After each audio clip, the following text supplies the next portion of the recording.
Meanwhile, China Evergrande Group is at the centre of the property crisis. It's the world's most indebted property firm and has lost more than 99% of its share market value over the past 3 years, as I understand it. Its share price continues to plummet. It's been a brutal ride for investors in Evergrande. As you say, it's horribly indebted, billions in the red. Its share trading was suspended for a year and a half on the Hong Kong stock market. When it resumed yesterday, it promptly fell by 87% in a day. But it's not the only property giant in trouble. There's another enormous company, Country Garden, down in the south of China in Guangdong.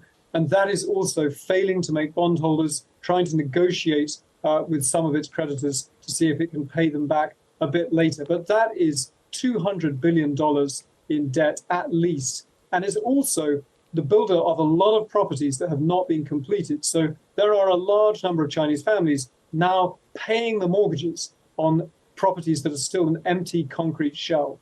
What hopes are there for a turnaround for these companies, and how vital are they to the rebound in China's economy if that eventually happens?